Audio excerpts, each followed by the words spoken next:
Doug. Thank you, sir. Thank you. Welcome. So first of all, someone actually asked me earlier, is that Kirk's boat out there? And I said, well, listen, absolutely not true. That's actually the boat that Kirk takes to get to his boat. So anyway, thank you all for being here. First of all, can I just take a second before we get started? And can I call out the video pillar? Who thinks that's like an awesome innovation? Now, ironically, the video pillar, just the latest screen that PubMatic optimizes to. So it's now officially a 5-screen world, right, Kirk? Right? And by the way, only one of those 4 panels is fraudulent. You just have to guess which one. So by the way, this is I'm gonna introduce the panelists. So just to be clear, everybody's in the right room. This is the CRO panel, analytics and getting ahead of real time. It only looks like the Swedish rock star and his managers, the optics of this whole thing. So we'll. Am I the Swedish rock star? It's Paul, right? It's Paul, the Swedish rock star. Very good. That up. Thank you. Very good. So from my immediate left is Paul Caine, the Global CRO and Client Partnerships Officer for Bloomberg Media. And full disclosure, had a chance to work with Paul and his team just recently. So welcome, thank you for being here. Sean Holzman, the Chief Digital Revenue Officer from Bonnier. And Gustav von Sydow from BERT. So we have Bloomberg, Bonnier, and BERT. So any of your companies that start with B and you didn't end up on the panel, you got to talk to your PR people because you deserve a spot up here. So the next panel is Condé Nast Clear Channel. Exactly. All the C's are coming up next. So So one of my favorite lines from Advertising Week last week. Somebody actually grabbed this line from Aaron Fetters. Aaron Fetters from Kellogg's used this a few months ago, and somebody repeated it at Adweek, and I thought it was a great one. He said, "Data is the new bacon." And it was funny because Aaron, when he used it at a conference a few months ago, he was saying, "Look, it's the new bacon. We have an unhealthy obsession." Now, of course, this is a guy from Kellogg's saying that bacon is unhealthy, so take it with a grain of salt. But basically, what he was saying was, we have this unhealthy obsession with data. Well, the truth is that data is, we all love data. We all love bacon. We all love data. Everything's better with bacon. Everything's better with data, right? So, and real-time data or bacon, that's even better because you get it right when you need it when it's piping hot, right? So we're gonna try to torture the metaphors a little bit here, but I think that we want to sort of dig into this and shed some light. So my goal as a moderator and our goal as a panel is not to suck and to give you guys some actionable stuff. So I'm going to also offer up one more thing, which is you can steal this panel anytime you want to. So those of you in the back who have the microphones, would you guys just be ready throughout? And just if you have something to say about something that's set up here, throw your hand up. We don't have to wait until the last couple of minutes to take questions or engage with you guys. So let's keep this lively. So let's jump in, and I'm going to go down the line with this particular question. So premise of our panel, we were talking about the Forrester white paper that recently came out that was co-published by PubMatic. And one of the things that jumped out of that white paper to me was there's no industry-wide definition of what real-time data actually means. So my question is, so what is what do you consider real time? How close does it have to be? Is it in milliseconds, like financial data? Are we talking about minutes? So what's real time, Paul? Okay, in my world, in Bloomberg, real time is real time because Bloomberg is a data center. And for those of you who don't understand what Bloomberg really is about, we talk about the media side a lot, but it really is cornered in our terminal. And the terminal serves 330,000 people in the global financial markets. And our goal and our promise to them in exchange for their $25,000 a year subscription to our terminal, which makes us the highest paywall in the industry, is that we're going to get them information faster than anywhere else in real time. So data for us with that customer is real time. For our advertising customers, we draft right off of that.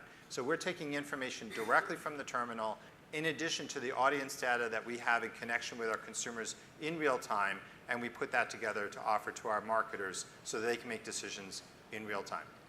Okay, before I leave and go on to Sean, so talk about the decisions that advertisers make on the basis of that data. So we have a number of different ways that you can make decisions.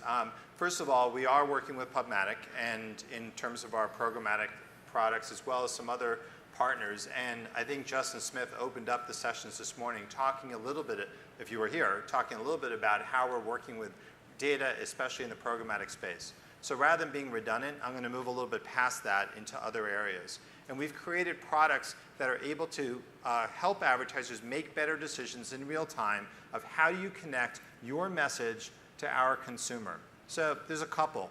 We have this group that we launched about a year ago called the Ad Innovations Team that's pumping out a different ad product in this way every month, on the way. So the most recent one is something called Trender. So that what Trender does is allows our advertisers in real time to understand what stories are trending within the consumers that they're trying to reach. So what's the hottest places they need to go right there, and they're able to connect their marketing messages into those voices. And we're able to actually get it so select down that we can get it into specific categories. So if you want to reach a technology customer or a luxury customer, we can get that data stream lined up. So being able to use that real-time data to understand the context that people are engaging in, can we be part of the story that's cresting and trending right now? Exactly, and there's about almost 20 of other products like that that helps us connect. Okay. Sean, how close to real time are we talking about here? I mean, real time to me is milliseconds or actual real time, but in reality of some of the tools that we have at our availability, some are based on milliseconds, and then some are trailing by 12 minutes. And then occasionally we do get our refresh 24 hours later, obviously not real time.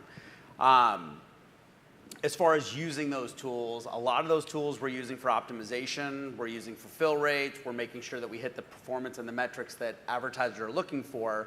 When it comes to optimization, a lot of the times that when we're dealing with this, most of this is going to come into play with us with private marketplaces and real-time bidding. But a lot of times the systems just aren't working or the fill's not there and we're not able to meet a metric for the program, or they're just not getting the impressions. And real-time analytics really allows us to diagnose that and troubleshoot it. And generally it's some kind of simple setting that comes in. It could be that they're bidding too low, but all that kind of data comes into play for us to optimize those programs. So you're leaning more operationally into things. You're focused on the real-time data impacting the ad selection that the server's making. Waterfall. I don't know if I know we're not supposed to chase waterfalls. We heard that earlier today, but so you're not waterfalling this stuff. You're doing something else.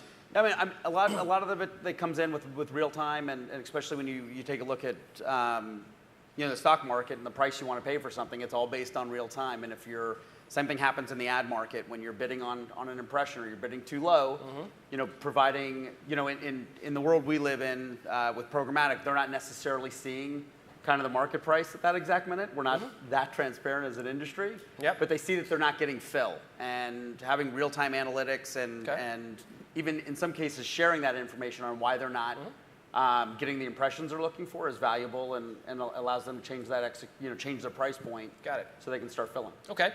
So I probably should have, before I kick it over to you, Gustav, I probably should have contextualized BERT a little bit. So while Bloomberg and Bonnier are both publishers, BERT is an analytics company. You guys are a SaaS product, yes? So you're helping you guys are helping publishers really kind of see all these data points and make sense of the data world. How'd I do? Yeah, better than I do. So, well, this is my primary language. I have to start working with you, obviously. Okay. So I think that we're sort of intrigued by this concept of, human time. And by that I mean sort of putting the speed of access to information in proportion to how quickly we can act on it. So for me, it sort of makes no sense to talk about milliseconds or seconds when it takes 6 weeks to operationalize anything. For me, especially since we deal a lot with revenue, a lot of those data points aren't actually very accurate until about 3 to 6 months after the fact. So it seems to me that the sort of number of use cases where true real time is actually meaningful, maybe more along the sort of quality of user experience and to a degree DevOps. Did you say 3 to 6 minutes or 3 to 6 months later? 3 to 6 months. Okay, I got to tease this one out a little bit and ask you the follow-up question. So give me an example of like information that seems accurate and actionable, kind of on the spot, within minutes, and then that later on you realize like, wow, that was a red herring, because we're going to talk about kind of bad data as well. So how would you find out 3 or 6 months later that No, the case put it this way, I wouldn't. So on the one hand, you have page performance issues. That would be a perfect example of something you want to know now. Whereas when it comes to revenue attribution, anyone that's dealt with billing and financial reconciliation knows for a fact that that takes a long time to get that accurate.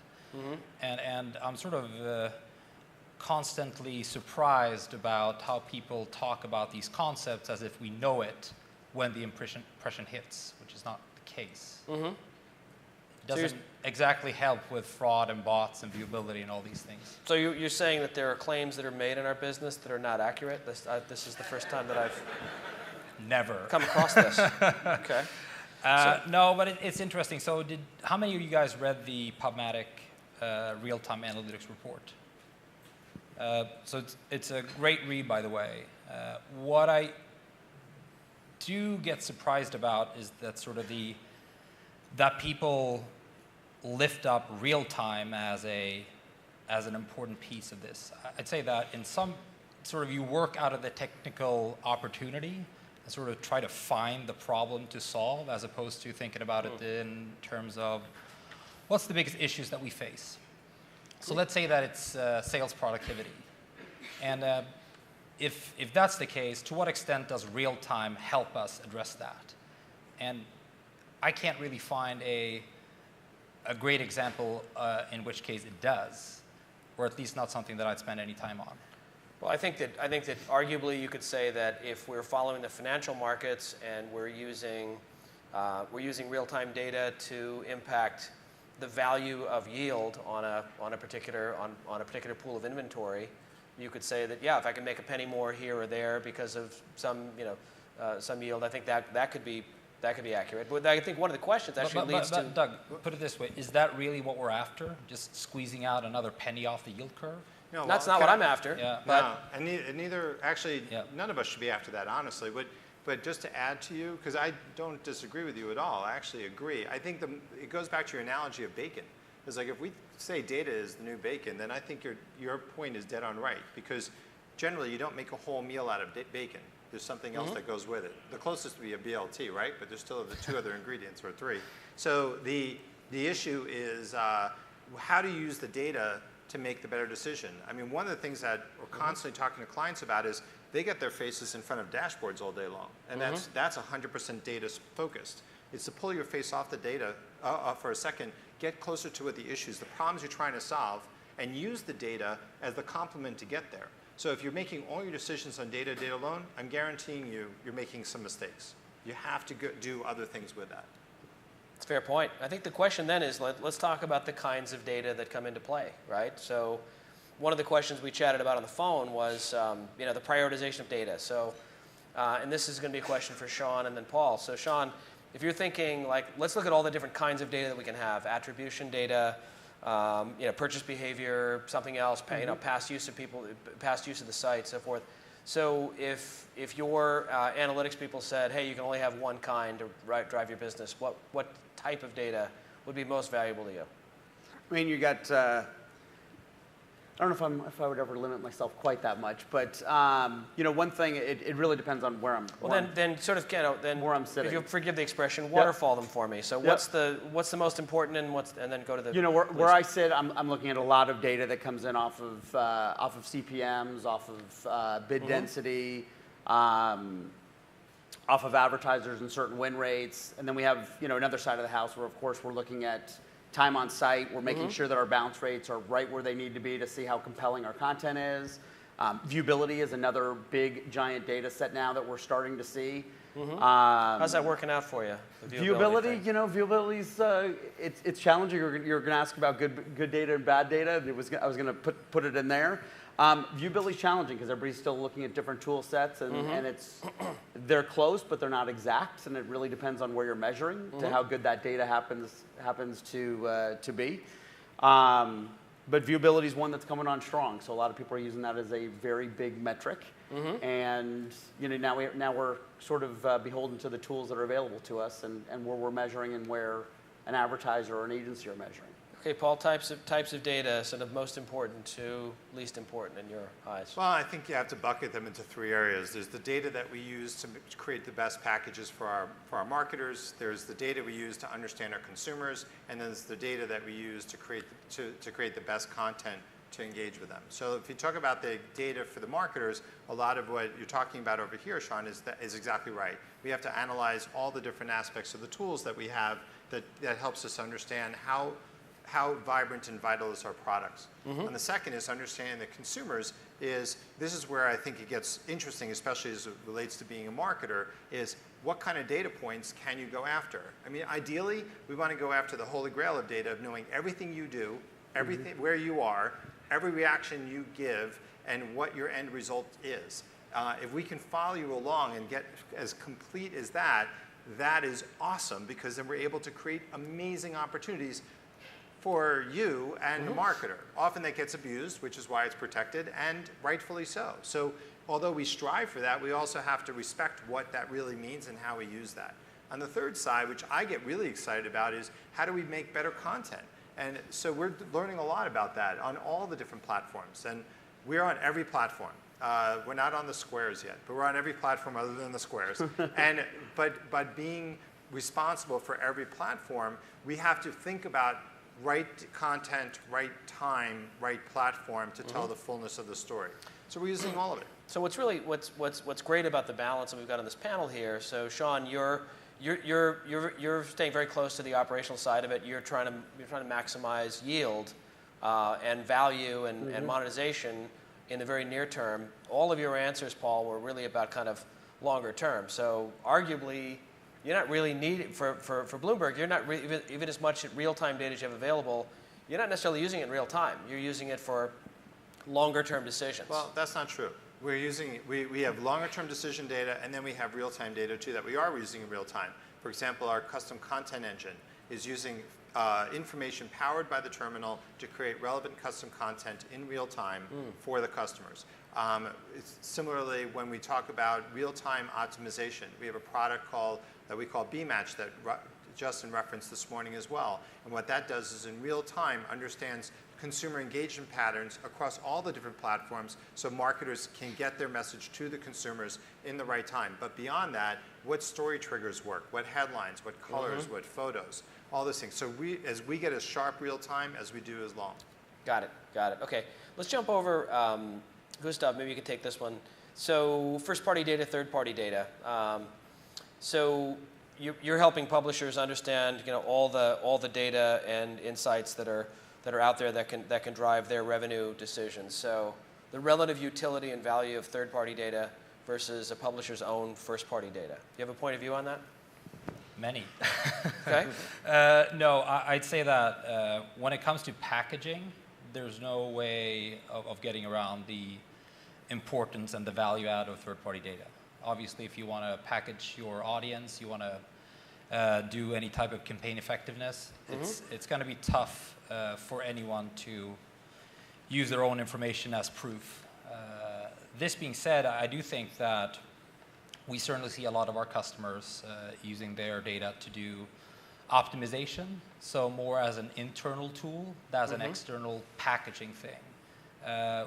We've actually seen very little success among our customers, and that's a bunch of the top 100 media groups in the world, when it comes to using their audience data and selling it. It makes for a great conference speech, but when you look at actual revenue contribution versus the opportunity cost, that still proves to be very, very challenging. Well, if you think about first-party audience data, that tells me it's about who they are. So it's kind of like being able to sort of talk about your audience demographically and psychographically. You're talking, though, more, I think, Paul, about using those real-time insights on the audience to talk about how they actually use the site, the service, what they respond to, right? So it's more about kind of the experience that they're having, yeah?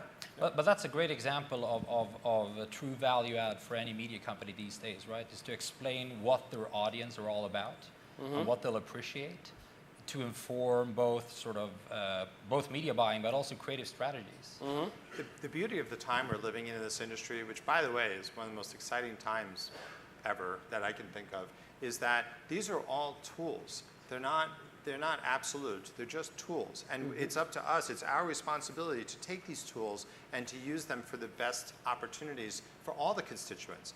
I think the consumer, that is the end user of our premium publishing platforms, is just as important as the advertiser in that messaging. And by the way, the reality is you can say what you want as an advertiser, but if someone's not listening, it doesn't matter, right? So there has to be right content with somebody who actually wants to receive it in a positive way. That's where the danger of data comes in, is we often push our messaging getting super excited by reaching these consumers on the platforms and finding them and getting them engaged. But the reality is, do we understand that they wanted it? And that's where some of these other metrics become really important. And do they engage with the content? What do they do with it? And what are the end games there? I mean, one of the things that you got to watch is how those marketers out there are now trying to get to sales. For example, we formed a partnership with Market Share, where we have a luxury auto tool now where we can equate how much you spend across our platforms and what return you're going to get on your luxury auto sale. It's that direct. So we can take all this data that we're talking about and put this in an optimization tool that will tell us what platforms you should run on, what time of day, what message you should provide. Here are the results you're going to get. That result piece is, to me, one of the most exciting pieces of this data. It's actually not about the data. There's a lot of art that goes in it too. It's not as absolute as a dashboard. It's more complex than that. So this is like market mix modeling for in the data world. Today. Yeah. Modern day, So modern Paul, mix modeling. do you think that that's the future of publishing, to sort of integrate forward and be more of a solutions provider? That's like, from a business model standpoint, that's a fairly aggressive step, which I love, by the way, but still. I have to say, well, one of the things that makes me excited about what we're doing at Bloomberg, and other publishers are doing things too. It's not, we don't own this exclusively. We own the market share piece exclusively, but the concept's not so much. Is that our belief is very simple. We have to innovate. Our founder is a disruptor. And he was a disruptor in 1981 when he formed the terminal. He's been a disruptor ever since. He disrupted a lot of what happened here in New York City. Let's not forget Times Square. Let's not forget Times Square. And that continues to disrupt a lot of our traffic. Elmo is disruptive. He is. But what the one mandate he's given us on our side is to be disruptive in that sense, is to use this opportunity to create those kinds of solutions. So I believe that we owe it to our consumers to provide the right content, but we owe it to the industry and the consumer in the end to be disruptive in the way we approach it. And we do similar programs with our data and our events, and we actually tie it all the way through. One of our big successful programs is with our marine group that also we own, Boating Magazine. We have a wakeboarding tour. And we use that same kind of thing where we're using events, we're using data, and we're helping our advertisers sell boats. We're also helping consumers where we inform them on the different boats and different types of buying decisions that they can do. And that's, it all comes together and it benefits both sides, consumers and advertisers. So it seems to me we've come to an interesting place in this panel discussion. We realize that, a lot of times when we enter into these conversations about data and technology and programmatic, we have a lot of smart people answering the wrong question. I mean, the question we've been asking is, how can I get the most revenue out of my existing inventory versus how can I create new value for the consumer and marketer alike? Well, the one thing that I've learned from the first day I ever stepped in premium publishing is if you build content that has real value, then consumers will want it enough to actually pay for it. And when they pay for it, it becomes really valuable. That value equation, this consumer engagement equation, is ultimately very sellable to any marketer. That's the piece of it that I think is really important. And that's where we, as in this modern day with utilizing data and utilizing all these tools, is how do we create that content? We had them 20 years ago. We had them 50 years ago, like when in different forms. When back in the olden days of television creation or magazine creation, you would use consumer feedback and data and insights to create a better product that would result in newsstand sales, subscription sales, Nielsen numbers, things like that. That happened over a very long period of time. Now we do it instantly. It's the same process with better tools for more effective behavior. But the weird thing, though, is that arguably the best advertising product of all time would be Google AdWords. And that's built on the exact same premise as a magazine ad is. If you accept the premise that Google AdWords is an advertising product. It just happens to have ad in the name. It's actually kind of like I already want that. Tell me where it is. So it's more, to me, it's more of a navigation for me, it sort of shares the same DNA as a magazine ad in the sort of in the world of Vogue, right?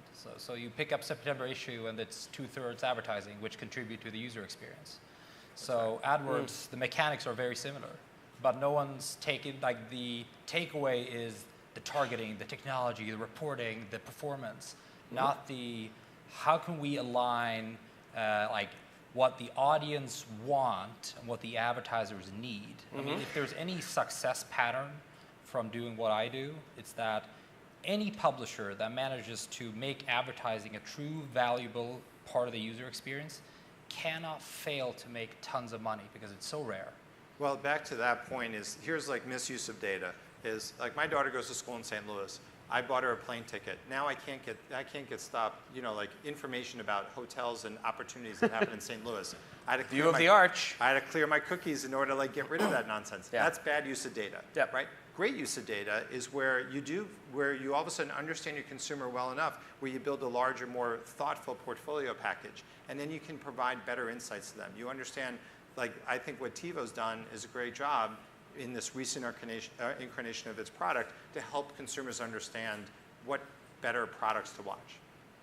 So before we move on, I got a couple more questions here. But are there immediate questions? Great stuff. Let's jump over here. Can I get a microphone over to this side, please? I'll talk about it. But they can't really hear you on that side. So just right over here. Quick as you can. Thanks. Go ahead. Thanks, Paul. Great point about the toolkit. I mean, we have a proliferation of tools, but it takes artfulness to, turn a carpenter into a cabinet maker. So, whatever the analogy you want, a violin and the violinist, blah, blah, blah.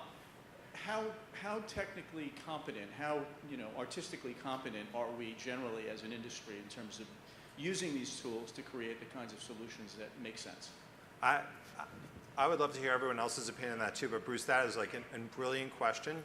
Because as a person, I'm a musician, and I can tell you that I can give you all of my instruments and give it to everybody here, and everyone's going to play it at a different skill set, right? So you come at it with a different background. I think one of the greatest challenges we have as an industry right now is that particular point, is we have all these wonderful tools. We don't have a general excellence across this industry of use of tools. And often when you have very powerful tools in uneducated hands, it becomes rather dangerous. And that's where you have to be really careful. So I think as an industry, we owe it to each other to learn, to share, to get to these kinds of moments where we can understand what we're finding and getting together so that we can improve this industry together. And it's that kind of connection point that will benefit us all. I would also throw in there, I mean, I've been at this now for 21 years in this business, and I think that we're in an arms race where we don't really know the clear reason why we're fighting the war in the first place, right? Like, in other words, I think, frankly, a lot of the ad tech, and I love PubMatic's kind of open posture at these things and bringing in lots of voices and really challenging the status quo, because, frankly, most of ad tech out there just seems to be fixing a problem nobody really cares about, is how can we get more ads in front of more people, and I think that, instead, if we're thinking about, like, what are we really trying to do? What's the real sort of purpose of this? I think we'll not only solve problems better, but we'll attract more and better people to the cause here, if you want to think of it as a cause. So that's my soapbox moment. Do you guys have anything to add on this point? Yeah, Paul, I agree with Paul on a lot of these things. A lot of the tools out there, there's with some of the tools. I mean, there's the path of least resistance. You come into first-party and third-party data. A lot of times, advertisers or agencies just want to use first because it's what they know. It's also what they're measuring. So even though you have an opportunity to layer in third, get even better targeting against their users, they're not necessarily game for it because that's not what they're looking at, right? Not what they're going to measure against. Yeah. But you know what? We do have a lot of tools at our disposal, and it's you don't necessarily need a screw when you're looking for a hammer. So or a screwdriver, I should say, when you're looking for a hammer. Right.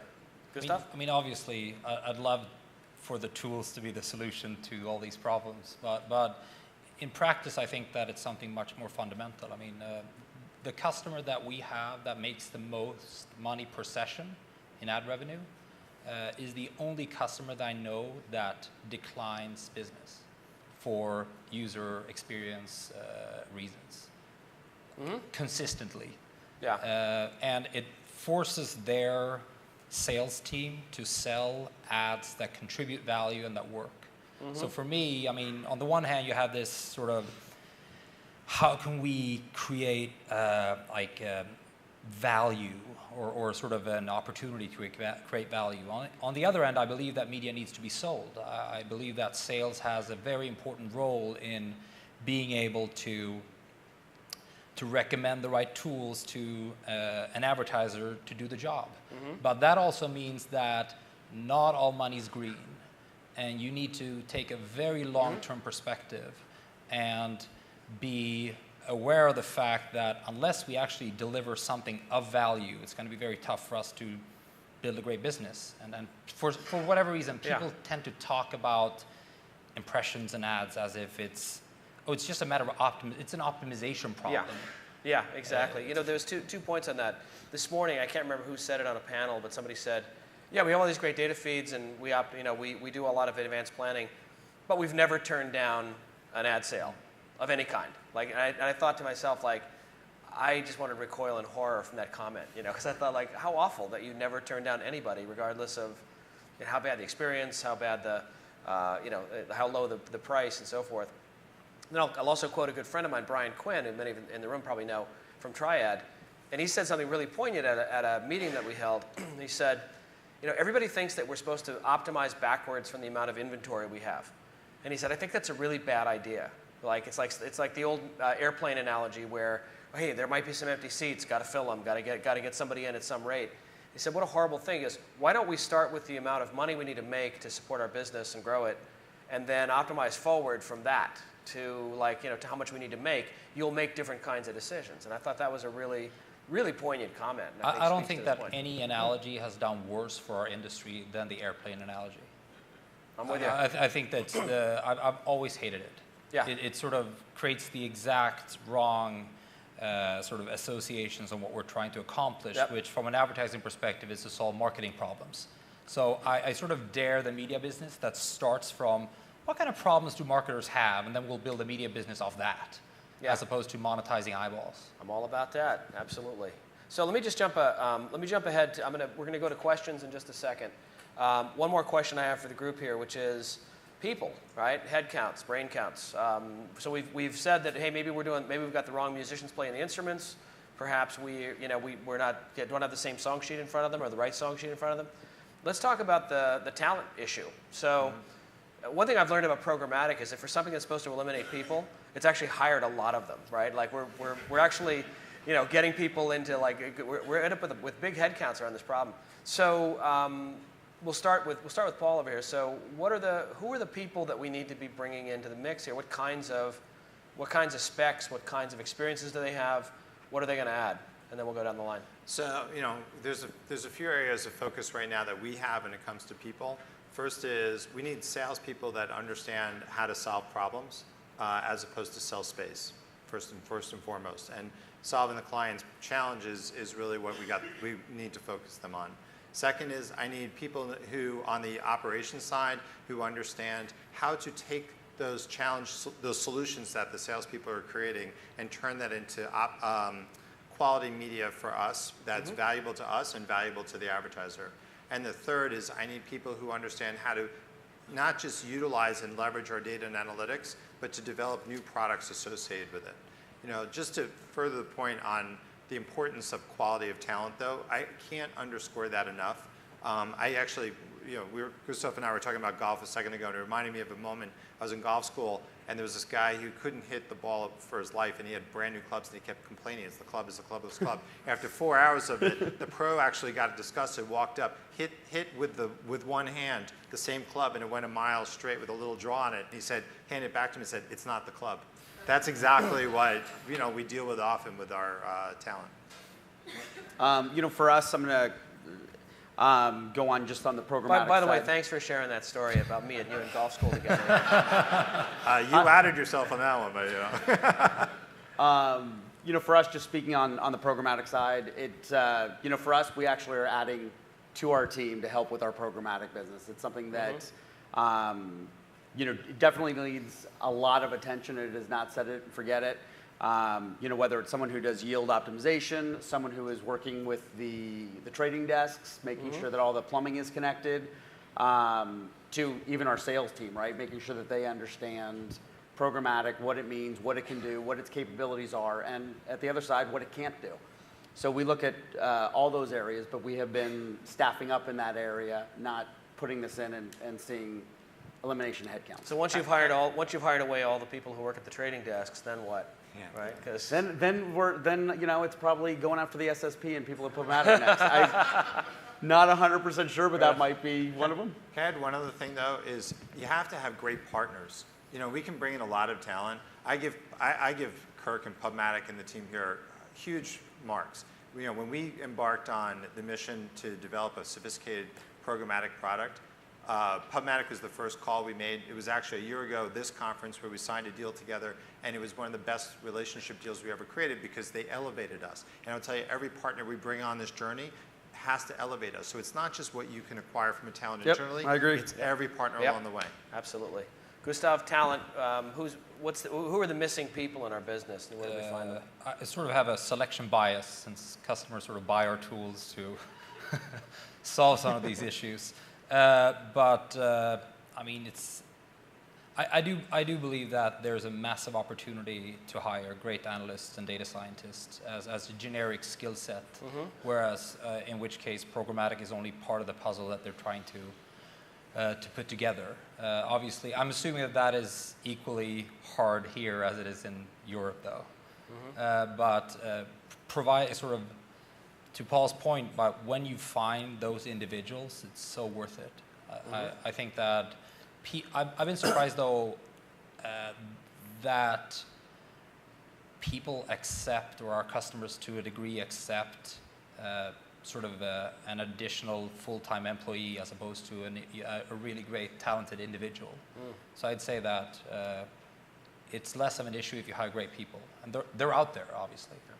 I don't disagree with any of these. I'll throw in one more. I think we need more right brain thinkers. We need engineers. We need people who are complex problem solvers who are going to take a longer, slower look at some of the issues. Not solve the technical problem, but think about solving the business problem. Let's throw it out to questions. We've got time for maybe a couple here. So who's got one? Right over here. Can you grab the mic, please? Hey, Anna Milicevic from Sparrow Advisors. Hi, everybody. Hello. Hi. Paul and Sean, actually, Doug, you kind of stole my question on the people front, but throughout the day, we've heard customer experience and experience in general being brought up a couple of times. And so, Paul and Sean, I'm curious who within your organization is actually owning customer experience. Is it you or is it somebody else? And then, Gustav, for you, how do you help your clients think through experience as a holistic thing? Because it obviously doesn't touch just ad tech or martech or any /tech here, but how do you facilitate those conversations? Thanks. For us, the entire company owns the audience experience. We do have an audience development team that monitors everything that we do on our sites, making sure that we're delivering the best experience. But we have 37 properties in our company, and then we have editors on top of that. So our editors are also owners of that experience, right? And they're watching what articles we're putting out, what videos people are watching, completion rates. You name it, we're keeping our eye on everything that goes there. Then all of a sudden you have a digital operations team that's also watching because we're looking at the speed of our site and our overall platform experience. And then, of course, then you have the sales experience and making sure we're not overloading people with ads. And if we do put a particular creative unit up, are we getting too high of a bounce rate? Are we pissing off our users? Those are all the different teams that are kind of watching this. And so I would say the entire company owns the audience experience, and it's probably one of our most important things that we have to watch daily. So our chief experience officer is our founder. He spends every minute of every day engaging on every single experience you can possibly imagine, which is why I turned my phone off. So I don't, for that moment. But we because of that, there's a rigor that we have as an enterprise of how we think about the experience and what you personally own across those channels. So the number one experience base that we all focus on is the terminal experience, because that's the area we protect the most. And we have a very strong rigor around that of what that means and how we improve that. And then all the other experiences, whether they're media customers or advertising customers or partners, is we think about that a lot. So there's a highly evaluative process that we go through internally to make sure that we're not meeting expectations. That's not living up to his standards. He is constantly like, how do we improve the expectations? I think one of the big flaws in our business and the technology side of our business has been that, success is the absence of a negative outcome, right? It's like, oh, nobody's complaining, nothing broke today. It's like those signs on the in the factories, 110 days without an accident, and it's like, wow, we're safe. And rather, it's like, what the hell are we building? Like, are we, did we actually do something good today? Did we? Yeah, I mean, the biggest indictment of the ad tech business is like, is ad tech making anybody's life better? And I think arguably there's an issue there with with mission and with keeping people engaged in this very hard work that they do. So I think that, thinking about one of the great things about this panel for me is I found it energizing because it kind of got us back to, okay, it's not just about getting ahead of real time, but it's actually asking why we're getting ahead of real time. Like, how are we using this data to create a better experience for the consumer and a better solution for the marketer, which is a good reason to get out of bed. I see that the clock's out. Do we have enough time for one more question if somebody has one? One more question? Anyone? Bueller, over here on the left? Left side of the room, strong. You guys are really keeping it going.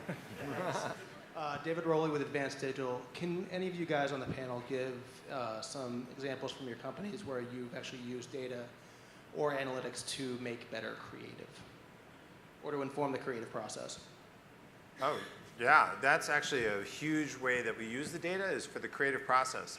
So, I'll pick one data product, which we call B-Match, which I was referencing before, and where we use that to create better creative messaging.